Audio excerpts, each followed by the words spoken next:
Hello மக்களே, welcome to Prema's culinary. இன்னைக்கு நம்ம வீடியோவில் எப்படி ஒரு ஹெல்த்தியான ஒரு ஸ்டார்டர், ஒரு சூப், ஒரு பிரியாணி அண்ட் டெசர்ட் லோ கேலரியில் எப்படி பண்ணுறது அப்படிங்கிறது தான் இந்த வீடியோவில் நம்ம பார்க்க போகிறோம். நமக்கு பிடிக்காம கஷ்டப்பட்டுட்டு ஒரு டயட்டை ஃபாலோ பண்ணுறதுக்கு நமக்கு பிடிச்ச வகையில் லோ கேலரி ஃபுட்டை செஞ்சு எப்படி சாப்பிட்லாம் அப்படிங்கிறது தான் இந்த வீடியோவில் நம்ம பார்க்க போகிறோம். முதல்ல ஸ்டார்டர் பார்த்துடலாம். ஒரு ஸ்டஃப்டு மேரோஸ் எப்படி பண்ணுறது அப்படிங்கிறத பார்த்துடலாம். ஒரே ஒரு ஸ்வீட் பொட்டேட்டோ எடுத்திருக்கேன். அதில் ஒரு அரை டீஸ்பூன் சால்ட் சேர்த்து ப்ரெஷர் குக்கரில் பாயில் பண்ணி எடுத்துடலாம். மேரோவை வந்து நான் அந்த மாதிரி கட் பண்ணிவிட்டு உள்ளே இருக்கிற பல்பெல்லாம் எடுத்துட்டு மேரோவை இந்த மாதிரி எடுத்து வச்சுருக்கேன். வாஷ் பண்ணி நம்ம எடுத்து வச்சுக்குவோம். ஸ்வீட் பொட்டேட்டோ பாயில் ஆகிடுச்சு. நான் அதை வந்து தோலை உரிச்சிட்டு எடுத்து வச்சுருக்கேன். அதுக்கப்புறமா ஒரு டீஸ்பூன் வந்து சாட் மசாலா எடுத்து வச்சுருக்கேன். ஒரு teaspoon cumin powder, 1/2 teaspoon salt, ஒரே ஒரு பச்சை மிளகா பொடியாக கட் பண்ணி எடுத்து வச்சுருக்கேன்.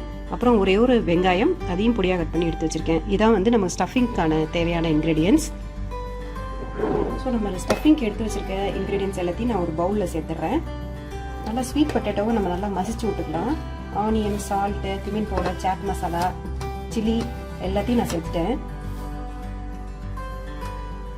சேர்த்துட்டு நல்லா மிக்ஸ் பண்ணி விட்டுருவோம். நீங்கள் ஸ்வீட் பொட்டேட்டோக்கு பதிலாக நார்மல் பொட்டேட்டோ கூட நீங்கள் யூஸ் பண்ணலாம். ஸ்வீட் பொட்டேட்டோ ரொம்பவே ஹெல்த்தி, அதனால நான் ஸ்வீட் பொட்டேட்டோ யூஸ் பண்ணுறேன். ஸோ ஸ்டஃபிங் ரெடி ஆகிடுச்சு. நம்ம இதை வந்து மேரோவில் ஃபில் பண்ணிடலாம்.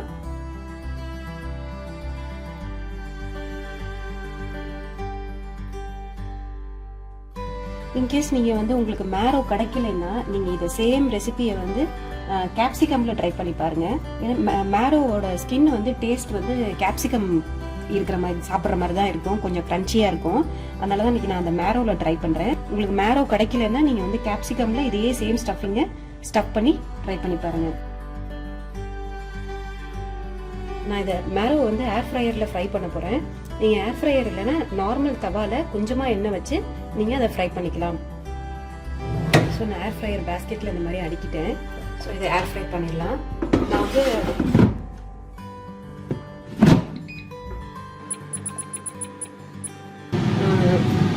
ஸோ 200 டிகிரி 15 மினிட்ஸ் வச்சுருக்கேன்.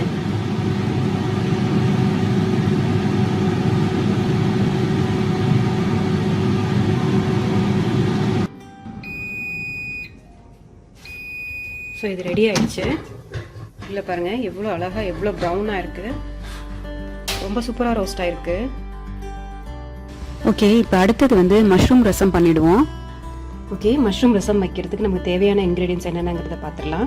தாளிக்கிறதுக்காக 1 டீஸ்பூன் எண்ணெய் தேவை. அதுக்கப்புறம் பார்த்தீங்கன்னா 1 இன்ச் பட்டை, 3 கிராம்பு, அதுக்கப்புறம் கல்பாசி, அதுக்கப்புறம் 3 காஞ்ச மிளகாய், அதுக்கப்புறம் ஒரு 4 பூண்டு பல் வந்து நசுக்கி எடுத்து வச்சுருக்கேன். நீங்கள் பூண்டு எப்போதுமே இந்த தோலோட யூஸ் பண்ணால் நல்ல ஒரு ஃப்ளேவர் கொடுக்கும் ரசத்துக்கு. அதனால பூண்டு பல்ல இந்த மாதிரி நசுக்கி எடுத்து வச்சுருக்கேன். 1 டேபிள் ஸ்பூன் மிளகு, 1 டேபிள் ஸ்பூன் வந்து சீரகம், இது ரெண்டையும் நுணுக்கி எடுத்து வச்சிருக்கேன். நம்ம மிக்சியில் பவுடர் பண்ணி யூஸ் பண்ணுறத விட இந்த மாதிரி நுணுக்கி யூஸ் பண்ணோம்னா ரொம்ப நல்லாயிருக்கும். அதனால இடிகளில் சேர்த்து இடித்து எடுத்து வச்சுக்கலாம். ஒரே ஒரு தக்காளி நல்லா பொடியாக நறுக்கி எடுத்து வச்சுருக்கேன்.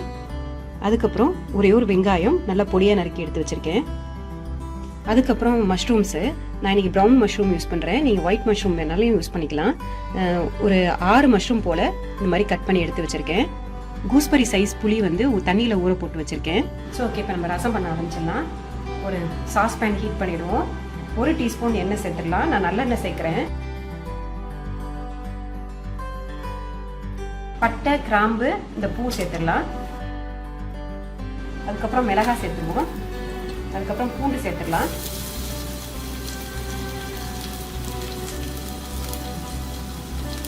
பூண்டு நல்லா வதக்கிக்கலாம். பூண்டு நல்லா வதங்கிருச்சு. இப்போ வந்து ஆனியன் சேர்த்துடலாம்.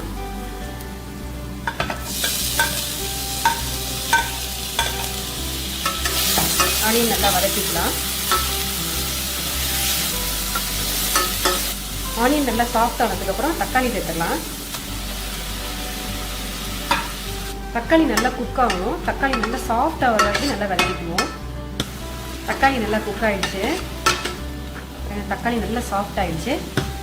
இப்போ வந்து நம்ம எடுத்து வச்சிருக்க மஷ்ரூம் சேர்த்துடலாம்.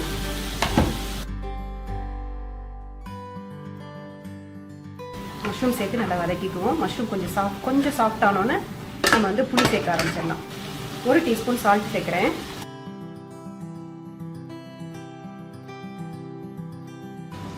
இதோட நம்ம நுணுக்கி வச்சிருக்க மிளகு சீரகம் அதை சேர்த்துடுறேன். இந்த ஆனியன், மஷ்ரூம், இந்த மிளகு சீரகம் இதெல்லாம் பார்த்திங்கன்னா இந்த ரசத்துக்கு ரொம்ப நல்லா ஃப்ளேவர் கொடுக்கும். மஷ்ரூம் வந்து ரொம்ப சாஃப்டாக இருக்க வேணாம், அப்போ தான் வந்து நம்ம ரசம் சாப்பிடும் போது கொஞ்சம் மஷ்ரூம் க்ரன்ச்சியாக இருந்தால் தான் நல்லாயிருக்கும். ஸோ மஷ்ரூம் நல்லா ஸோ இது ரெடி ஆகிடுச்சு. இப்போ ஃபைனலாக வந்து நம்ம கரைச்சி வச்சுருக்க புளியை சேர்த்துடலாம். அதாவது நான் ஒரு கூஸ்பெரி சைஸ் புளி எடுத்திருந்தேன், அதில் வந்து ஒரு 1.5 கப்பு வாட்டரில் கரைச்சி எடுத்துருக்கேன். அதை நான் இதில் சேர்த்துட்றேன். ஸோ ஆல்ரெடி பார்த்திங்கன்னா இதில் டொமேட்டோ, மஷ்ரூம் எல்லாம் ஆல்ரெடி குக் ஆகிருக்கு. அதனால் இனிமேல் எதுவும் குக் ஆகணும்னு அவசியம் இல்லை. ஜஸ்ட்டு வந்து ஒரு ஃபோம் வந்து மேலே வந்ததுக்கப்புறம் கொத்தமல்லி தூவி இதை அடுப்பை ஆஃப் பண்ணிடலாம். புளி சேர்த்ததுக்கப்புறம் ரசத்தை வந்து ரொம்ப கொதிக்க விடக்கூடாது. இந்த மாதிரி லைட்டாக ஃபோம் வந்தால் போகிறோம். இப்போ வந்து நம்ம வந்து கொத்தமல்லி சேர்த்துடலாம். கொத்தமல்லி தூவிட்டு அடுப்பை ஆஃப் பண்ணிடலாம். அவ்வளோதான், ரசம் முடிஞ்சிருச்சு. ரொம்ப டேஸ்டியான ஒரு ரசம் ரெடி. ஸோ இப்போ கின்வா பிரியாணி பண்ண ஆரம்பிச்சிடலாம். அதுக்கு ப்ரெஷர் குக்கரில் 1 டீஸ்பூன் கீ சேர்த்துருக்கேன். அதுக்கப்புறமா 1 இன்ச் பட்டை, 2 கிராம்பு, 2 ஏலக்காய் அதில் சேர்த்துடலாம். சேர்த்துட்டு ஆனியன் பொடியாக கட் பண்ணி அதில் சேர்த்துடலாம். டொமேட்டோஸ் பொடியாக கட் பண்ணி அதில் சேர்த்துடலாம். சேர்த்துட்டு ஆனியனும் டொமேட்டோவும் நல்லா சாஃப்ட் ஆகணும், அது வரைக்கும் வதக்கிக்குவோம். அதுக்கப்புறம் 1 டீஸ்பூன் ஜிஞ்சர் கார்லிக் பேஸ்ட் சேர்த்துடலாம். சேர்த்துட்டு நல்லா வதக்கிடலாம். மிக்சட் வெஜிடபிள்ஸ் சேர்த்துடலாம். நீங்கள் இதில் சோயா சங்கு, அப்புறம் பொட்டேட்டோ, அது மாதிரி உங்களுக்கு தேவையான வெஜிடபிள்ஸ் என்ன வேணாலும் நீங்கள் சேர்த்துக்கலாம். மஷ்ரூம் கூட நம்ம சேர்க்கலாம். அந்த மாதிரி சேர்த்துட்டு நல்லா வதக்கிக்கலாம். அதுக்கப்புறம் 1/2 டீஸ்பூன் சால்ட் சேர்த்துடலாம். 1/4 டீஸ்பூன் மஞ்சள் தூள், 1/2 டீஸ்பூன் மிளகாய் தூள், 1/2 டீஸ்பூன் கொத்தமல்லி தூள், 1/4 டீஸ்பூன் பிரியாணி மசாலா. பிரியாணி மசாலா ஆப்ஷன் தான், நீங்கள் வேணும்னா சேர்த்துங்க, இல்லைனா ஸ்கிப் பண்ணிடலாம். சேர்த்துட்டு நல்லா ரா ஸ்மெல் போற வரைக்கும் நல்லா வதக்கிடலாம்.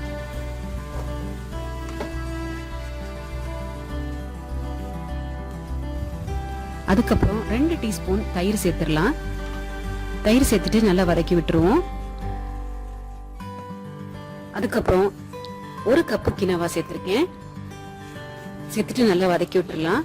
நான் எப்போதுமே கினோவா வாங்கினதுக்கு அப்புறம் அதை வாஷ் பண்ணிட்டு வெயில்ல காய வச்சு எடுத்துருவேன். அதனாலதான் நான் இப்போ வாஷ் பண்ணாம நான் டைரக்டா சேர்த்துட்டேன். நீங்க வந்து கினோவா வாஷ் பண்ணிட்டு கூட நீங்க சேர்த்துக்கலாம். அதுக்கப்புறமா 1 கப்பு நான் கினோவா சேர்த்ததுனால நான் 2 கப்பு தண்ணி சேர்க்கிறேன். தண்ணி சேர்த்துட்டு ப்ரெஷர் குக்கரை மூடி குக் பண்ணிடலாம்.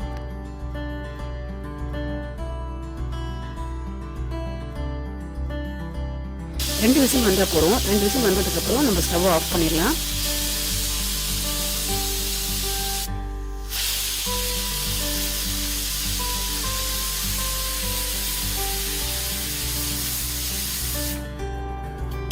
ஆஃப் பண்ணிட்டு ப்ரெஷர் கம்ப்ளீட்டா ரிலீஸ் ஆனதுக்கு அப்புறம் ஓபன் பண்ணலாம். கினோவா பாருங்க எவ்வளவு உதிரியா குக் ஆயிருக்கு. ஸோ கடைசியா கொத்தமல்லி தூவி இறக்கிடலாம். ஒரு ஹெல்த்தியான கினோவா பிரியாணி ரெடி ஆயாச்சு. கினோவா பிரியாணி தான் என் ஹஸ்பண்ட் லஞ்ச் பாக்ஸ்க்கு நான் அனுப்பினேன். அதோட மைக்ரோவேவ்ல பண்ண அப்பளம். மைக்ரோவேவ் அப்பளம் எப்படி பண்றதுன்னு நான் என்னோட இன்ஸ்டாகிராம் ஸ்டோரியில போட்டிருக்கேன், இன்னைக்கு செக் பண்ணி பாருங்க. ஸோ இப்போ வந்து ஃபைனலாக வந்து டெசர்ட் எப்படி பண்ணுறதுன்னு பார்த்துடலாம். நான் இன்னைக்கு 1/2 கப் கோகோனட் மில்க் எடுத்திருக்கேன். நீங்கள் ஆல்மண்ட் மில்க் வேணாலும் சேர்த்துக்கலாம், இல்லை நீங்கள் நார்மல் ஸ்கிம்டு மில்க் கூட நீங்கள் சேர்த்துக்கலாம். அதுக்கப்புறம் 1 டீஸ்பூன் கொக்கோ பவுடர் சேர்க்குறேன். அதுக்கப்புறம் 1 டீஸ்பூன் சியா சீட்ஸ் சேர்க்குறேன். நான் சியா சீட்ஸ் ஊற வச்சு சேர்த்துருக்கேன், நீங்கள் டைரக்டாக கூட நீங்கள் சேர்க்கலாம். ஃபியூ ட்ராப்ஸ் ஹனி சேர்த்துக்கலாம். ஹனி கூட ஆப்ஷனல் தான், வேணும்னா சேர்த்துங்க, இல்லைன்னா ஸ்கிப் பண்ணிடுங்க. சேர்த்துட்டு நல்லா மிக்ஸ் பண்ணி விட்டுடலாம். கொக்கோ பவுடர் வந்து கொஞ்சம் கரையறதுக்கு லேட் ஆகும். நம்ம ஒரு கண்டினியூஸா ஒரு 4-5 செகண்ட்ஸ் மிக்ஸ் பண்ணிக்கிட்டே இருந்தோம்னா அது கரைஞ்சிடும். கொஞ்ச நேரம் ஊறினதுக்கு அப்புறம் சியா சீட்ஸ் எல்லாம் மேலே வந்துடும். பார்க்கவே ரொம்ப அழகா இருக்கும் பார்க்கறதுக்கு. ஸோ குவிக்கா வந்து அண்டர் 5 மினிட்ஸ்லாம் நம்ம ஒரு டெசர்ட் ரெடி பண்ணிட்டோம். இதை ஃப்ரிட்ஜில் ஸ்டோர் பண்ணிட்டு ஒரு 3-4 ஹவர்ஸ்க்கு அப்புறம் கோல்டா சர்வ் பண்ணா ரொம்ப நல்லா இருக்கும், ரொம்ப டேஸ்டியாகவும் இருக்கும். ஸோ இன்னைக்கு ஒரு சண்டேக்கு ஸ்பெஷலாக ஒரு பிரியாணி, ஒரு ஸ்டார்டர், ஒரு சூப், ஒரு டெசர்ட், இந்த மாதிரி ரொம்ப ஹெல்த்தியாகவும் பண்ணிட்டோம், ரொம்ப குவிக்காகவும் பண்ணிட்டோம். இது நமக்கு பிடிச்சதை சாப்பிட்ட மாதிரி ஒரு சாட்டிஸ்ஃபேக்ஷனும் இருக்கும். ஸ்ட்ரெஸ் இல்லாமல் நம்ம டயட்டை ஃபாலோ பண்ணுறதுக்கு இது ஒரு நல்ல மெத்தடு. ட்ரை பண்ணி பாருங்க. ட்ரை பண்ணி பார்த்துட்டு எப்படி இருந்ததுன்னு உங்களோட ஃபீட்பேக் எனக்கு சொல்லுங்க. அதுக்கு முன்னாடி லைக் பண்ணுங்க, கமெண்ட் பண்ணுங்க, ஷேர் பண்ணுங்க, சேனல் சப்ஸ்கிரைப் பண்ணுங்க, அப்புறம் இன்ஸ்டாகிராம்ல ஃபாலோ பண்ணுங்க. இன்னும் நிறைய இன்ட்ரெஸ்டிங்கான ரெசிபிஸோட உங்களை நான் சந்திக்கிறேன். Until then, bye from Premalata Arvindan. Bye.